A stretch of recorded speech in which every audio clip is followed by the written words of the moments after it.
Good morning, everyone. My name is Judyth Sachs, and I'm the Chief Academic Officer of Studiosity. I wish to acknowledge that I'm hosting and recording this symposium from the lands of the Gadigal people of the Eora Nation. I also acknowledge the custodians of the various lands on which you all work today and the Aboriginal and Torres Strait Islander people participating in this symposium today. I acknowledge that we have members from Pacifica and Maori peoples and Canadian First Nations people. We acknowledge your elders past and present. We're here today to predict and imagine the challenges and successes to come, but also to reflect on how we've got here in terms of academic integrity.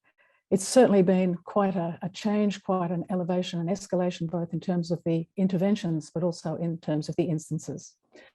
We also, at the end of today's symposium, recognise the work of Tracey Bretag and her landmark work and passion for the field of integrity. So this is a topic of great interest for everyone today.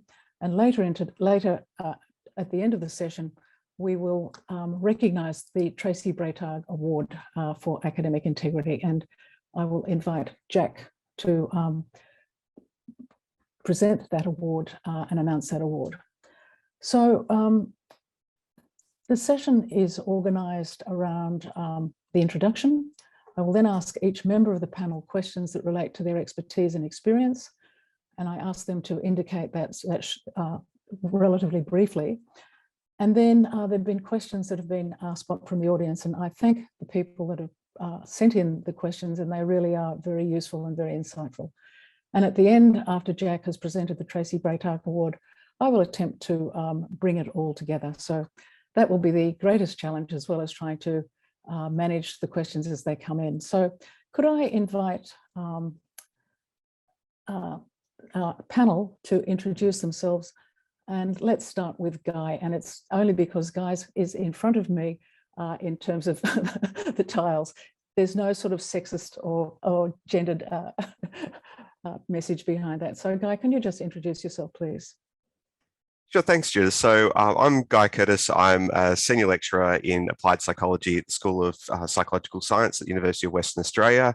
I have been researching academic integrity going back to 2004. So now getting into a bit over 15 years that I've been doing academic integrity research.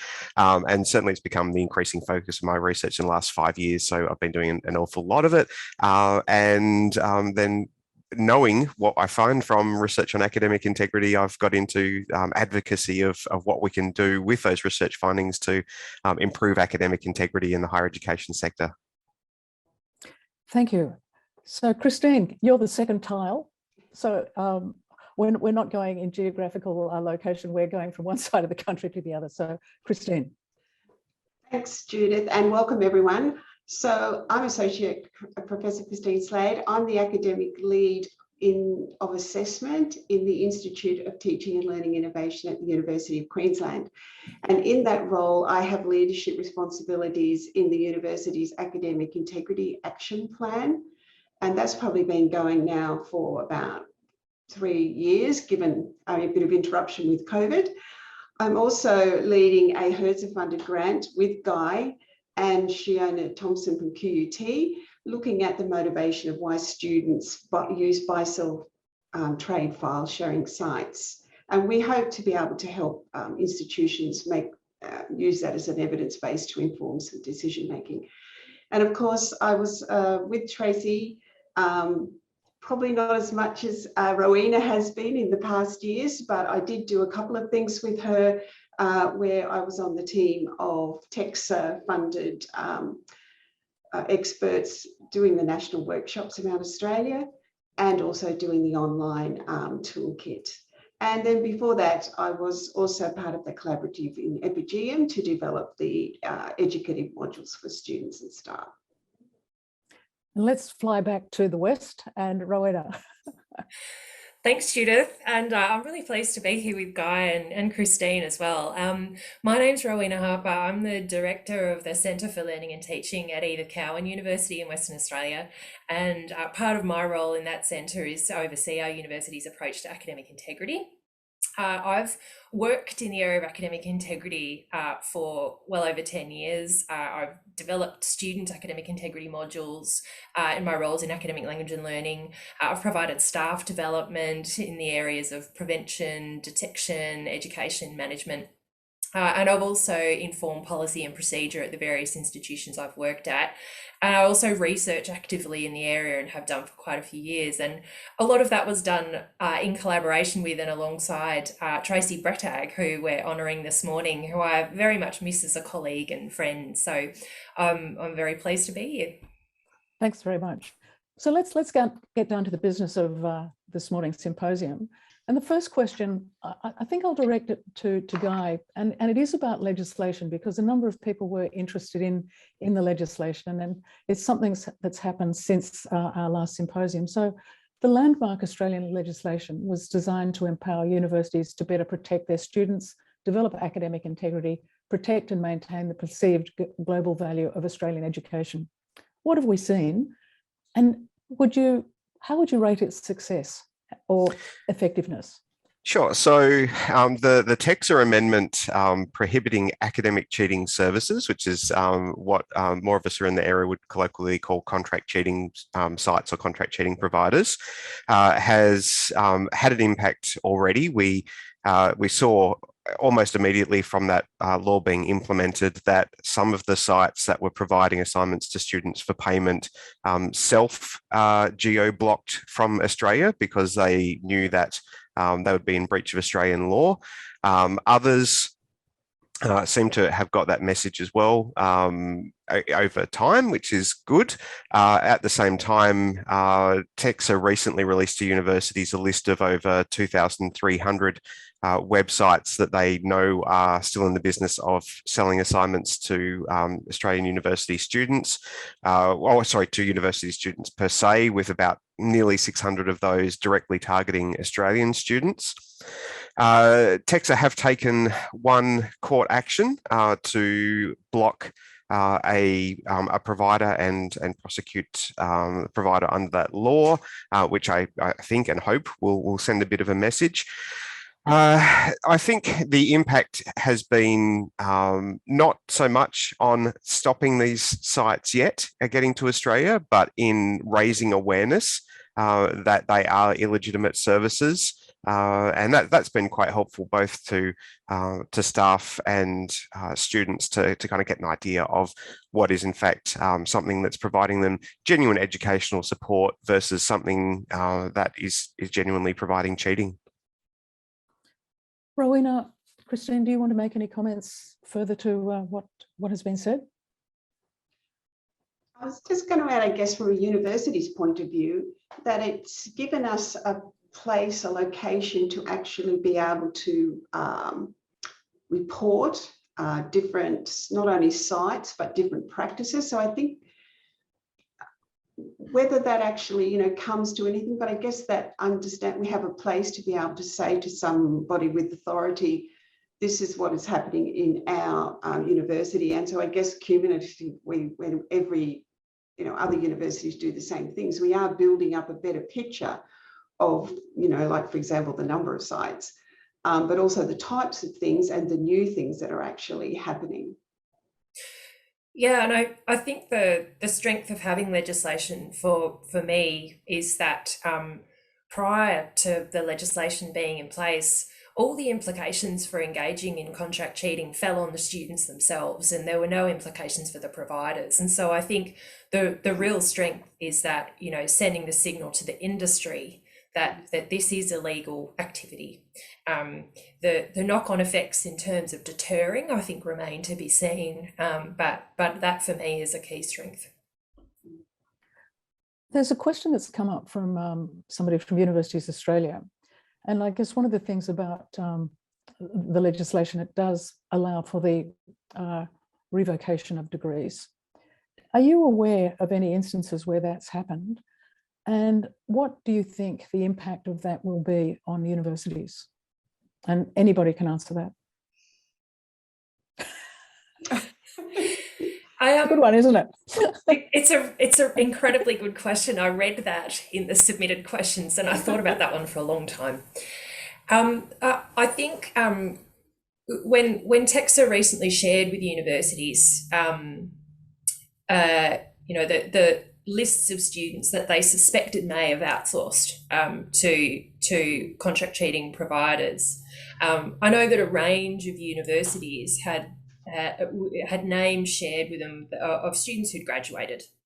And so the message we got very clearly from TEXA was that that was an important moment for universities to consider their policies and procedures around the revocation of degrees, because I think many institutions just hadn't put themselves in a policy position to be able to act confidently around those issues. So I think we probably would have seen in the last couple of years a real strengthening of policy and procedure in that area. I'm not aware of any actions taken so far, but certainly I would anticipate that universities were responding to that data from TEXA in just that way, reviewing their own policy and procedure around degree revocation. And I guess that's a role for the academic boards to be really the eyes and the ears, but also the upholders of academic integrity. And they make the recommendations, I imagine, to revoke degrees and things. Yeah, and that's been my experience at UWA as well, that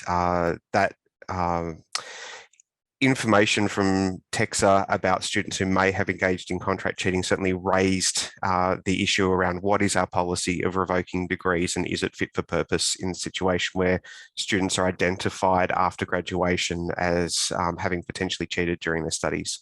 So it's raised that awareness there, and I know the conversations have been very deep and serious at some institutions where they've had quite a lot of cases that were identified in that set of data that came out of TEXA. Yeah, so I think that, like Guy, I believe some would have serious conversations. And I remember Tracy saying when we were on the TEXA project, to the participants that you've got to take care of your policy. You've got to make sure you have really good policies. But, and there was several other things around, the characteristics of that.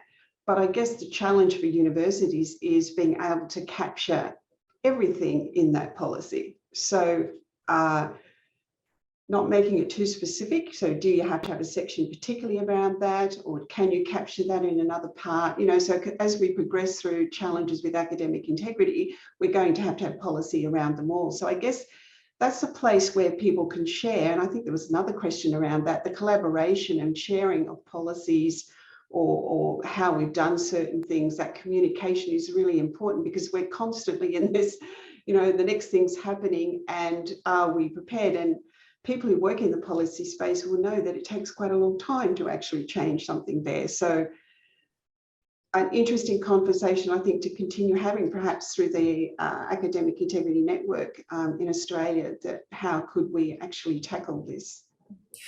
I think also I know that it raised a number of questions for me about how we would substantiate cases of contract cheating for students who'd graduated, because when we reviewed, our standard approaches for investigating and particularly for interviewing the student, a lot of the interviewing questions relate to kind of testing the student's knowledge of a subject. And if they're 2 or 3 years out from university and haven't been working in the field, we can't expect them to have retained the level of detailed knowledge that we would if they were still immersed in a subject. So I think it also raises questions about how we substantiate cases and needing to really strengthen that approach and think about how we would do that if we were, investigating the case of a student who graduated.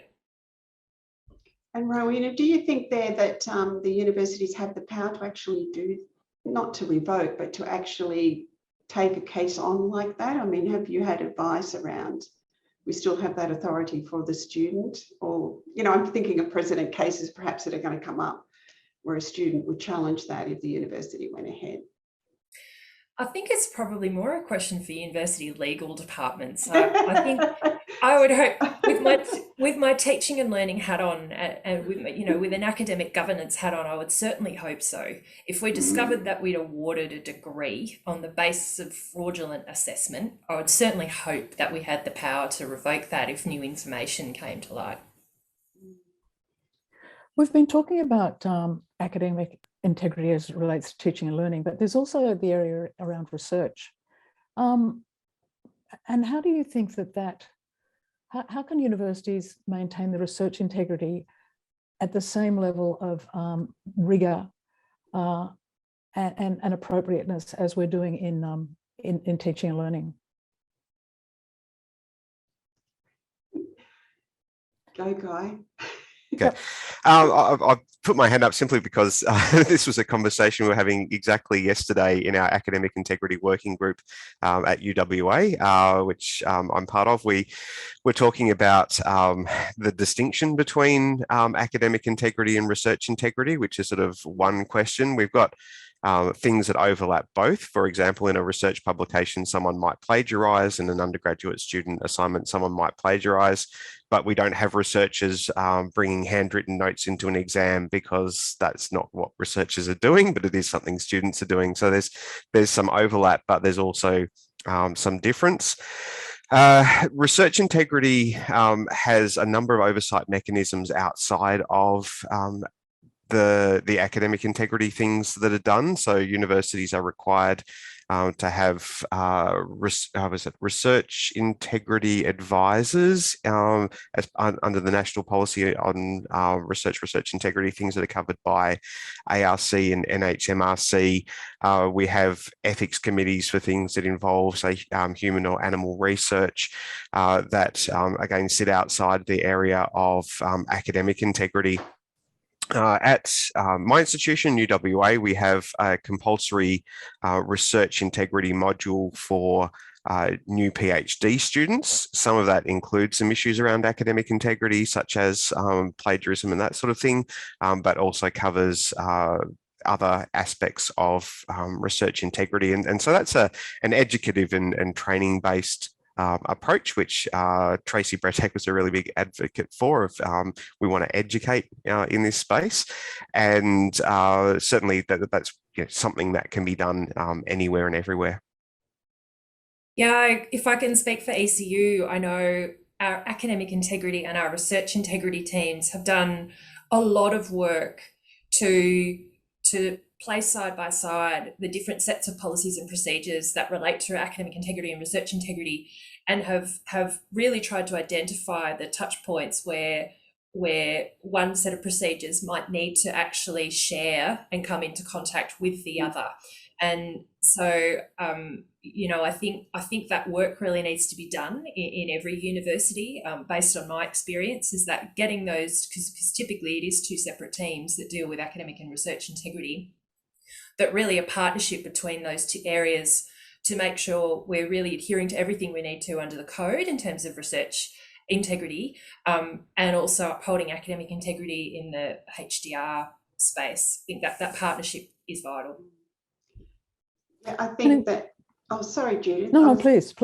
I was just going to say, I think that's the area that's a little bit grey, is the higher, HDR students, because in research integrity, we've already, got our codes of conduct for staff.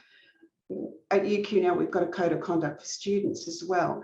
But that interaction between the people working on academic integrity and research integrity for those students, I think that is, like Rowena says, that's a really important area for us to further, because I know that research students have so much more integrity issues that they have to deal with, but they also have these other ones. And there's, nothing to say that one of them, I guess we're relying in some ways, the answer is, oh, well, they're under supervision, so therefore it's probably touch points where we know that they're not cheating. But I think we can't just leave it at that. In a number of the delegate questions, contract cheating was really a major concern. And there are now what they describe in the literature as pay-to-pass websites. As I speak, there are probably new ones being put out. What's the impact on student behaviour and learning outcomes where large numbers can assess these pay-to-pass websites? And anybody can answer that question. I'll just say, can I throw to Christine, because she's leading the research on buy, sell and trade websites. Well, we can also go back to our other research that's, the high percentage, 11 point something 4 or 7 that we found. in the incentive, instead of self-reporting, the incentivized survey, we're using these file sharing, peer, whatever we want to call them. I guess on a practical basis, we definitely know students are using them, and we have got implications at universities about it. And I guess that's one lever that the legislation has helped. For example, in the STEM, people struggling with some of their sites that give students answers, they've been able to report those, so it gives them a little bit of leeway. But we had to wrestle with what parts of using those sites is okay, study help, and what parts might be misconduct. And it's much harder than just buying an assignment in the sense from a contract cheating site, online. So we've developed a sort of a statement on what we consider the students need to be careful about. And it's mainly to do with the uploading and downloading. And we've actually then publicised that across the institution. Whether students still really understand that, I'm not sure, but we're trying our best to at least have our statement where we know, be careful, students. It's this duty of care, be careful when you use these sites, because you can fall yourself into misconduct, or you could, blatantly take some stuff. But it may not be the most up to date, so we've had a lot of implications, I guess, on student behaviour. We've had cases, involving it, obviously. So the educative approach, and then how you actually investigate those too. It's a big area. It's a newer area, I guess, for us to actually be tackling. And in terms of your research then, are you focusing on undergraduate and postgraduate students? And are there differences between those two student populations? Well, we're actually doing two things. So Guy could talk to the survey we've done already of students, a mix of students, but we're also, Shiona from QUT is responsible for looking at social media sites and sites where students put up their opinions, and we're going to do a thematic analysis of those sites and try and understand from the students' point of view the motivation why they're actually using them. Guy, do you want to say something about the survey? Sure. So the survey we've run had around about 400 students, and they were principally undergraduate. So I don't think we had a big enough group of postgraduate to make a distinction in what their behaviours were. What we were seeing among the undergraduate was they were typically trying to find exam questions, exam answers, test questions, test answers, whereas they were uploading things like their lecture notes. So this was there was a distinction in what was being uploaded versus what was being downloaded. They were sharing materials that they had in order to get the materials that they wanted. Yeah. And with things like tests and exam answers, what's worrying there is that they're looking at things that they can directly use to answer assessment questions, not through their own study of the material and understanding it, but simply finding an answer to a question, which is a bit of a concern, of course. Look, there's an interesting question that was sent in from the delegates, and I'd just like to throw it to the panel. And the question is, am I naive to hope for positive academic integrity, that is, trusting most students to do the right thing? I liked that question too when I read it. No, I think you're not naive, because I think all the data shows that a majority of students do the right thing. I think that's what we need to keep our eye on. When all the large scale studies show that the students who engage in contract cheating are still very much in the minority. I think, though, I was just reflecting on that previous question too. I think there's a huge grey area here where a lot of what I observe, for example, might be in a particular cohort. One or two students might post a question on a website like Chegg to try and get an answer from a paid tutor. And then the students share that answer with 30 or 40 other students in the cohort. So there's a large number of students who are using that answer, but only one or two got it directly from the website. And so I think there's a huge grey area there where some students clearly did deliberately contract out an answer to a question, but others got an answer from a friend. And I think, that there's an ongoing debate as to whether we should treat those two behaviours similarly, given that with my learning and teaching hat on, none of the students have done the work. All the students have outsourced the answer from somewhere else. Just because a student paid for it, does that mean their behaviour was worse? So I think you know, no, you're not naive. I think that a majority of students are doing the right thing, but I do think that what the right thing is not necessarily a shared view among students and staff. A lot of students feel that those sharing of answers, the collaborating, what we might call colluding, that working together, a lot of students think that's fine. And I think that's a huge area that we haven't really tackled as well as we might have. So what do you think we need to do? Because students might see it as a semantic difference, but in fact, it's a fundamental difference. It's around values, and it's around the whole purpose of assessment and learning. So where do you think we should start to clarify the language, but also really put a strong boundary around the expectations? That's a really, really difficult question. I think we probably need to do more within our learning and teaching environment to scaffold how students need to be working. So we tend to focus on the products that students need to produce and less on the process we want students to use to get to that product. So I think probably in every discipline, we need to do more scaffolding around the ways that knowledge and learning get created in that discipline. I think that's the first point. Yeah.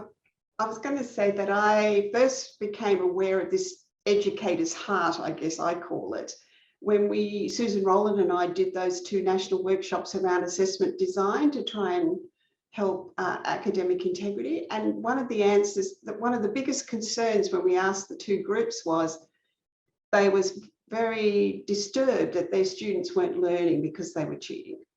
And, you know, I think for educators, that's an okay thing. And then the other piece of work around the vulnerability of students. So we have the hardened cheaters, but we still do have those vulnerable students that will listen, you know, get sucked in or believe the messages, which are lies from the sites online. So we have a big group of those. And I guess the third thing about that is Guy's research around, you can talk to this guy, but around why students don't cheat. I think that's very helpful to understand. Okay, well, that gives me a nice segue into this this conversation. We're used to working together. I'll get to the why students don't cheat thing in a sec, but I want to get back to that question of, you know, are we naive to think that our students aren't cheating? I've got to say, having been involved in lots of conversations and lots of, you know, looking at what people are talking about on blogs and Twitter and various other things like that, there actually seems to be quite a bit of Pollyanna-ish thinking in North America that everything's okay because I'm a good teacher and my students possibly would never cheat as a consequence of the fact that I'm a good teacher, and why would they do that to me? But that is too naive if people are at that point, because we know any assessment is cheatable. It's harder to cheat on some assessments than others, for sure, but any assessment is cheatable. So if students want to find a way around doing it the right way, they can. But at the same time, there are many students who will do the right thing for the right reasons. It's also, when we talk about academic integrity, there's different forms of academic integrity breaches. There's things like minor plagiarism, not, you know, putting a reference on something that's paraphrased, or not putting quotation marks on something that's being quoted. And some of that comes down to, for example, knowledge of referencing rules. And when we look at, again, some of the research I've done in this, students tend to do the things that they don't understand are wrong. So they will not put a reference on something that's paraphrased if they don't realise that they have to, or they might resubmit an assignment or part of an assignment in another unit if they don't understand that recycling of assignments or self-plagiarism are prohibited at their institution. The things they understand least, they do most. The things they understand most, they do least. And they do understand, for example, that getting someone else to write an assignment for them is wrong. So while contract cheating is a serious problem when it occurs at a lower rate than minor plagiarism. So I think we always have to be aware of that. And then again, with that trusting of students, I have some data as yet unpublished from a survey looking at some of the kinds of assessments that were commonly implemented early on during the coronavirus pandemic, like unsupervised online tests. Now, something like, this is a self-report, so some students are probably not telling the truth and covering up what they do, but almost 80% were saying yes, they do Google Answers if they're in an unsupervised online test when they know they shouldn't, and nearly 3/4 were saying yes, they collaborate with others in an unsupervised online test when they're supposed to be doing it by themselves. So look, if you make it so easy that people can do the wrong thing, and quite often they will take that opportunity. But at the same time, going on to the why students don't cheat, strongest reasons why students don't cheat is that they believe it's immoral and unethical, and that accounted for the majority of students, so a majority of non-cheaters. For students that might have had a tendency or predisposition to cheat, they were more put off by the possibility of detection and punishment. So we have to have our enforcement mechanisms in place to catch cheating and to provide serious consequences for cheating when we find it. But there's a lot of students around whose goal at university is to learn, and because they're there to learn, they're there to try and do the right thing as they go. There was a question before the symposium by a colleague from Massey University, and it's about the diversity of populations within universities, and how do you actually recognise and respond to the different experiences that our international students have, and help them to understand the logic behind what we expect of them, but also incorporate that into their study habits and in terms of their writing habits. So how do you manage diverse populations within the university as it relates to academic integrity, is my reframing of putting a number of these issues together. It's if I could talk to that one first, it's a great question, and I think it's an area that we're really only just starting to peel back the layers of and understand. For quite a while, the data has been suggesting that students who speak a language other than English are more likely to engage in paid contract cheating. And often that gets conflated with international students, and that might be a factor, students who are new to Australia and new to a higher education environment that we have in Australia. But the data often points to language difference as a key factor. In the large study that I co-led with Tracey Bretag a number of years ago, we gathered qualitative data as part of that study, and that our analysis of that I've done in collaboration with Felicity Prenthurst, that's currently under review with studies in higher education. And what that data shows is that one of the reasons that international students or students who speak a language other than English may be more likely to engage in paid contract cheating is because they're very actively and systematically excluded from the learning cultures that domestic students build among themselves. It was very troubling data that we could see in the narratives of domestic students saying they cheat, those international students, they're cheaters, but we work really hard. But yet the domestic students describe themselves engaging in behaviours that are clear, systematic, organised cheating behaviours, where they share work at a scale that I think we've previously not seen. So I think we really, really need to think carefully and work much harder, I think, in the learning and teaching environment to integrate, to work on that social and academic integration of international students into the learning cultures in Australia. I think we don't work hard enough to foster and forge relationships between domestic and international students. We leave it to chance, I think, in most universities. And I think that is having a direct impact on the patterns we're seeing in contract cheating behaviour. So is that about rebuilding a sense of belonging, building a sense of a community where everybody is accountable and everybody is responsible, and moving away from punitive and protective, and the work you and Tracy did a number of years ago was certainly around that. Given that we've known that for a while, what's getting in the way that, being integrated more into practice? I think probably all teachers, tutors and lecturers, I think, need to develop a skill set in creating an inclusive curriculum and an inclusive classroom. I think a lot of teachers just don't necessarily have a skill set that in forging relationships between their students. That teachers tend to have a content focus rather than a relational focus among students in their class. And so I think we just need to give people that toolkit to build inclusive classrooms. I think that go a long way to addressing what we've seen in our data. I think that's really helpful, Rowena. I've just learned something there about. I hope you get that published soon, because that was one of the recommendations in our action plan, was to actually support these students and both culturally and linguistically.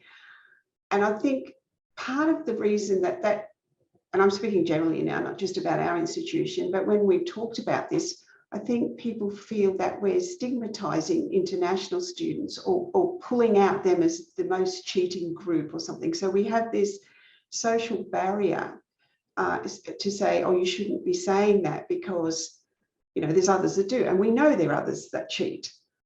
But to be able to turn that conversation around, like you're saying there, and say we need to make them more inclusive, there is social implications that people feel about that. But I agree with you. It's we need to actually sort of widen it from what we've been doing around language and aware of the cultures, but being able to tackle that and understand what to do about it, I think, again, is another collaborative conversation that would be very useful based on that research you're doing, to find out, just ways that we can actually do that, because it's hard to break down existing relationships with groups, especially when now they're not on campus as much. And we've always known about the shyness of some international students in a tutorial and things like that. So there's a lot of things to break down to create that inclusiveness. So at the end of the day, it seems to me that there are some structural things that have to happen in universities. There are some cultural elements that have to happen within the universities. There are some political elements in terms of the politics of resourcing, the politics of who has the loudest voice and who has responsibility. Where do you start? I mean, we've got legislation now. We've got an improvement, but there's still the problem of academic integrity. There's these contracts. They not only work with students. These people are very pernicious in terms of they inveigle themselves into institutions through devious means like access to emails, course materials, and course content. Are there a number of interventions where we could actually have a pivotal point where we go in the right direction rather than go into the direction of darkness? That was a bit rambly, but I think it's a big question. It's a big issue. It's not being stopped. There are commercial companies that are finding ways to make profit out of students' anxiety about getting their degrees. So where's the starting point from now on, post-COVID and post this sort of pandemic online learning and intensification? Are we post-COVID though? that's a question, because some of the changes that happened to higher education as a consequence of COVID, so more things shifting online, maybe less engagement on campus, are persisting. And if they're any part of a problem of contract cheating or of students engaging with unethical non-university providers of higher education information support services, assessment, and so on, that is a problem. And so we probably need to think not necessarily entirely post-COVID yet, or even if we are post-COVID, are we ever going to be back to how things were in the past with mostly on-campus engagement of students? And sorry to go off tangentially just for a second. I recently came across an artificial intelligence writing tool that can produce pretty good content, and students can pay a $40 a month subscription, and they can get large amounts of text written with a few presses of a button in the space of a few seconds. that could pass for work submitted as assessments. Now, a great solution to the problem of an artificial intelligence system doing writing for you would be to have writing in class with incremental feedback and going through drafts and things like that. But the question is, do we get students into classrooms? Can we get students into classrooms? Will they turn up when their lecture materials are online? How, if they're getting sick, how do we support them coming back and doing those assessments at another time? There's sort of so much there to potentially unpack. But just to go back to the broader point of, are there a number of interventions and where do we start? I think the point is there has to be a number of interventions, because we can't just do one thing to try to stop the problem of contract cheating. We need to attack it at multiple levels: educational, enforcement, at things like what the law does, attacking the supply of it. Then I'll throw over to my other learned panelists. Yeah, I agree, Guy. I think, those of us who've worked in the field for a while, we often think in terms of sort of the 4 prongs of the approach: the prevention, education, detection, and management. So I think you really have to think holistically across all those areas. I think if there was a place to start, some of the discourse at the moment among people who've been working and researching in the space for a while is that universities do need to turn their attention for a while to the issue of detection, because we are not detecting anywhere near at the rate we need to be to get a full picture of what's happening inside our institutions. I think some great work that's been happening at UNSW, for example, I think has been leading the call for this, and I agree. I think that through detection, you have more conversations with students about the kinds of behaviours they're engaging in and why. And then you, because contract cheating is, although it's a global problem, it's also a very contextual problem. It manifests differently in different countries, in different contexts, in different disciplines. And so I think through more powerful detection, you learn more about how it's manifesting in your own institution and across different disciplines, and then you can really start to tackle it as you're seeing it. I think towards detection, universities need to get much more sophisticated in terms of how they're leveraging their data. We tend to leave it up to individual investigators to dig through things like LMS login data and those kinds of things, whereas I think really we need to be compiling that data at the institutional level, have dashboards available for staff to refer to when they're doing investigations, to make that process of detection and management much more efficient and much more supported in terms of data. So that's where I think we need to start. What I'm also, in terms of the work that I've read of Elaine Eaton and her colleagues at Calgary, she talks about modifications in assessment design. Do you think that we actually have to start with that, rethinking the role and purpose of assessment? And you brought it up a little bit, Guy, in terms of writing in class. Would that be the place to start about rethinking assessment and having really clarity around what the purpose of assessment is, what you expect them to achieve, and what you expect students to be able to deliver? Yeah, assessment, when we're talking about academic integrity, we're almost always talking about academic integrity and academic misconduct in the context of assessment. We don't think that students are cheating when they're reading a book or when they're not reading a book or they're watching a documentary instead of reading a book or something like that. So it really is around assessment. Assessment design is important to helping provide students opportunities to do their own work and there's things that we can do in assessment in many spaces. So we've got potentially some competing issues there. One is assessment security, which is about the extent to which an assignment or assessment is cheatable, and then the other is academic integrity, which is the extent to which students want to do the right thing within the assignment.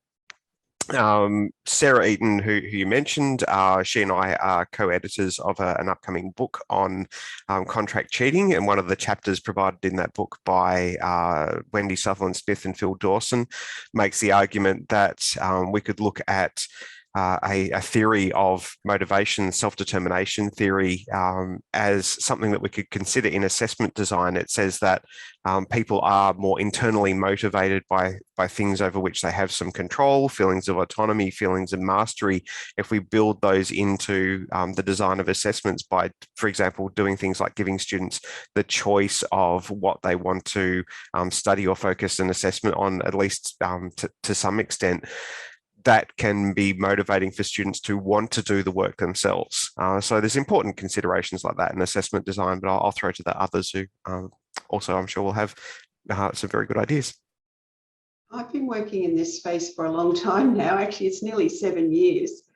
And I can remember when it first was, the challenge, which we actually published on that as to what were some of the initial things people were talking about that you could do to sort of strengthen, I guess, academic integrity in assessment design. Now, since then, we've come a long way with Phil Dawson's helpful division of what you were saying, assessment security, which is very useful, I think, to use as a tool with academics and staff to help them understand.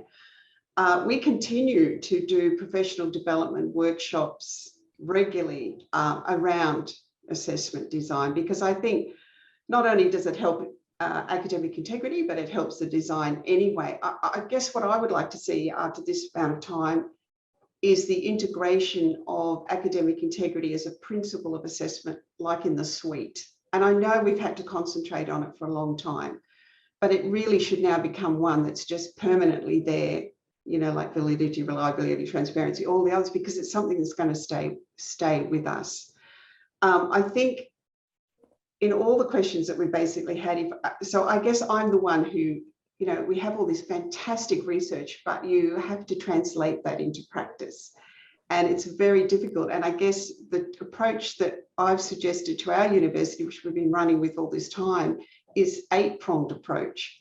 So you have to start right from policy and go right to, through support systems, assessment design, technology, which, is a bit slower perhaps. But if you don't have all these areas running together and the communication between all the different parts of the university, because academic integrity goes right across everything, and it's hard to know what each other's doing.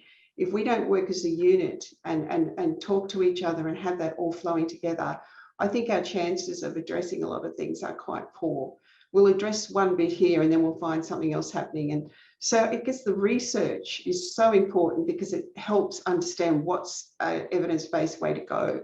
But we also have a lot of people in the sector who are trying to manage in their universities to actually deal with all of these sort of things. So it's really good to see we're marrying up the two. It's good to see in the applications that I've seen for the award that we have more team, more than team groups that are actually getting together and collaborating on that. So I think assessment design is one part. If I can build on what the other two have said, I think there's some really interesting research coming out of Cradle at Deakin around assessment design. And one of the things that they're suggesting is that universities think more about programmatic assessment.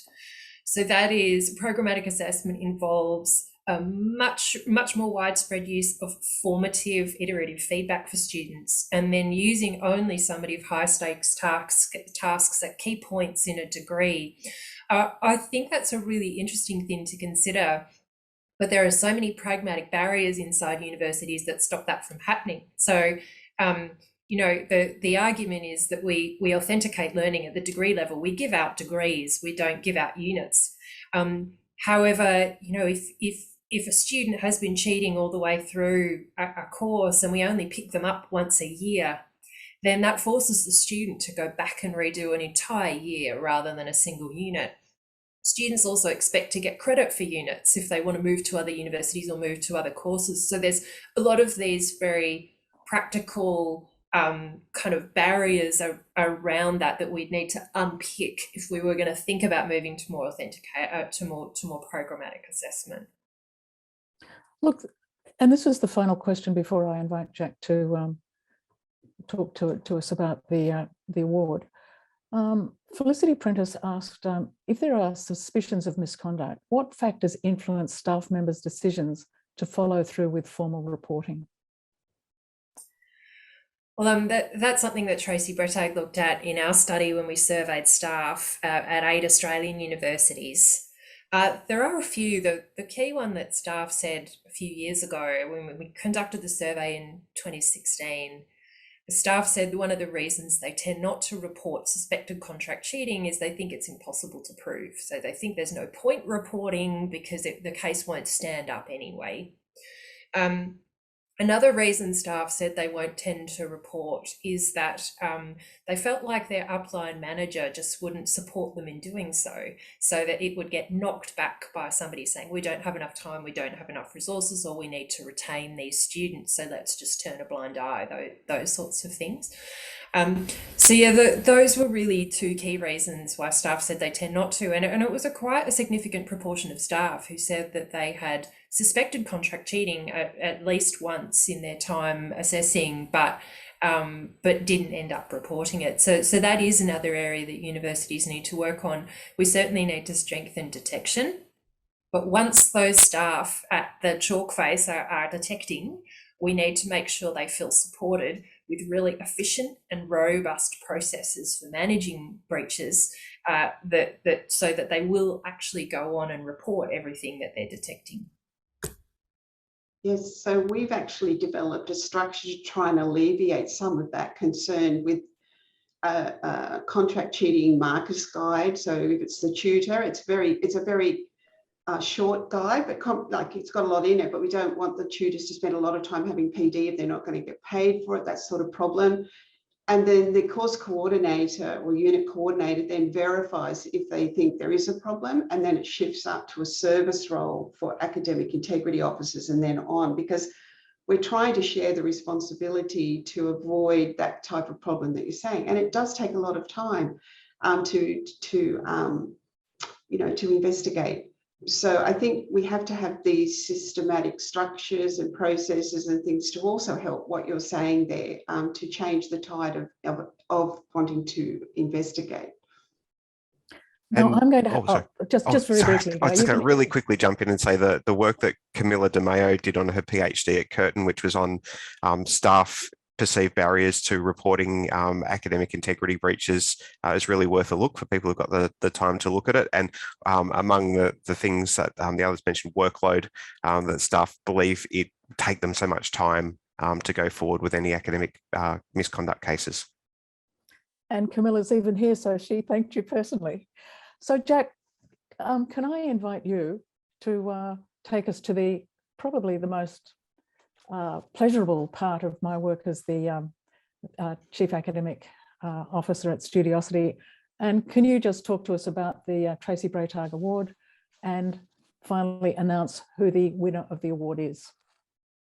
Very, very happily, Judyth, and thank you to the panel. This is obviously a topic of enormous importance, as witnessed by the fact that we could probably continue for another 30 or 40 minutes or longer, and the hundreds and hundreds of people that are viewing this right now. So thank you, everyone. We come to the point where it is my honor to announce this year's winner of the Tracey Bretag Prize for Academic Integrity. And I'll just say a few words about Tracy. Most of the people participating in this webinar know Tracy. For those who don't, she was a professor at UniSA and a leading investigator in the field of academic integrity. And she led a major Australian study entitled Contract Cheating and Assessment Design, in fact, with Professor Harper here today. And Tracy traveled nationally and globally to speak on the importance of universities taking a really strong stand regarding educating their students about academic integrity and enforcing the rules with vigor and strong sanctions. Without Tracy's important contribution, it's unlikely we would be here today exploring the implications of Australia's aggressive new academic integrity legislation. In early September 2020, not long after the Australian Parliament passed its landmark legislation, it occurred to us that Tracy deserved to be remembered for her essential work in this field. So I wrote to her asking for permission to create an annual Academic Integrity Award named in her honor. And on the 13th of September of that year, she wrote back with typical humility, expressing her deep gratitude and full support for the idea. With her blessing, we announced the Tracey Bretag Academic Integrity Prize, and this is the second year we've awarded it. And this year we had a record number of applications for the prize, 39 applications, in fact, from 20 universities. They were incredibly high quality, and it was a very difficult process that the panel went through in reviewing them. Special mentions to the projects by teams from the University of Waikato in New Zealand, the University of New South Wales, and Flinders University. Now to the top 3 finalists who you may be aware of, as we have announced this. The finalists, the first finalist was from the University of Southern Queensland, Dr. Jasmine Thomas, with Rian Roux, Renee Desmarchelier, Luke Drury, and Daniel Chalker, for a project related to the establishment of the Academic Integrity Unit to manage 3 central pillars of education, prevention, and detection. Second finalist is from Griffith University, Danielle Logan Fleming, Papi Sotureadu, for interactive orals, an authentic, scalable type of assessment designed to promote academic integrity. Interactive orals offers opportunities for genuine, unscripted interaction between a student and an assessor, and allows students to demonstrate their knowledge and skills verbally in a setting that's authentic to a workplace or industry scenario. And finally, from Queensland University of Technology and Swinburne University, the UPass team of Rick Summers, Sam Cunningham, Sarah Dart, Shiona Thompson, Caslin Chua, and Edmund Pickering. Their submission involved the development of an innovative tool called UPass to detect potential misconduct by preventing students from sharing mathematical and programming-based assessments. UPass is open source, it's available for free, and has been trialed at 5 Australian universities. So well done, and congratulations to all 3 finalists. And I know everyone's waiting for this moment. The winner is the UPass team from QUT. So congratulations to UPass and QUT. It's a wonderful result. So as project lead, I'd like to invite Shiona Thompson to say a few words about your project, or any predictions you might have for academic integrity going forward. Oh my goodness. I was sitting here so nervous. Edmund is also in the room, Ted Pickering, if you want to bring him on as well. But no, it's an extreme honour to receive this award. We got a second tranche of money from ACDICT this year. So we've created a website to be able to share the tool, access to the tool more widely. So keep an eye out for that. We've changed the name from UPass because that was a kind of confusing acronym, I think, for a general audience. And yeah, Assignment Watch is what we're called now. And hey, there's Ted. Hi, Ted. Hey, Shiona, this is fantastic news. Yeah. So acknowledgements to the team, Caslin at Swinburne, and Rick and Sam and Sarah. It's a great experience to work together. I'm very non-technical. My background is architecture, so it's been great to work with with my colleagues in a very different field. Yeah, and we're really, thank you so much. Very honoured to receive this. Well, congratulations, Shiona and Ted and the rest of your team. It's a wonderful project that you've done, and you more than deserve the prize. So well done. Cheers, Jack. 1 minute we have. I was going to say, do you mind if I give a quick couple of comments as well? Yeah, sure. Please go ahead. So I just wanted to say with that, while I've got the opportunity and it's a bit of an audience, in this project, we did develop a tool that we can use to monitor for assignment content that gets uploaded to CHEG and other academic misconduct sites. And I think, there's been a lot of really good discussion about these sorts of websites today and the importance of detection, which for me is really important, because detection for me is about awareness. It's awareness for us to understand the state of the problem and to be nimble, but also it gives a mechanism to take educative responses to students. And what I wanted to say with that, and probably the most important and exciting thing, is that not only is our tool freely available, the source code freely available, but we've actually just in the process of releasing it through a fully supported website available to Australian academics. It's the name of the tool we've changed to Assignment Watch, and the website's going to very soon be released, and it's going to be free to Australian universities for 1 year while we've got some funding money. So watch this space, and I will in the coming month or two, send out an email to the Australian Academic Integrity Network, notifying them of that. Oh, that's fantastic news, Ted, and thank you for that update. And we will also circulate some information about that if you provide that to us after the webinar to all the attendees. I'm sure they're going to want to follow up with that as well. Cheers, So I might now now that we're just at the end of time, I might just pass this back to Judyth and see if she can wrap this up in a bow in 30 seconds or a minute. Thank you, Judyth. And look, I'd just like to make a couple of observations. I think we have made some movement in the area of academic integrity. There's still a lot of work to do, but the practice and the conversations and the networks that I've been watching develop through the chat site, I hope that they are sustained and maintained, because in fact, that's exchange of ideas and that creation of expanding the network through these conversations, I think is really important. And the final thing is, I'd like to say is that last year when we presented the award at the Universities Australia conference, we didn't have anybody in the audience to celebrate the winners. How fantastic that this year we have over 240 people who are celebrating the success of QUT. So QUT, congratulations on your award, and thank you for acknowledging that a tool will be available for free for 12 months, and hopefully government or your university might pick it up to keep it going. So keep an eye on this site, and later in the year we'll be having a couple of other symposia. So thank you for your time today, and go well, and don't be naive about academic integrity. It is the foundation of the quality of what we do in universities, and it refers both to us as individuals, but also the society in which we live. So enjoy your day, and if you haven't had COVID yet, look forward to having it not. Thanks very much, everyone. Thank you, everyone.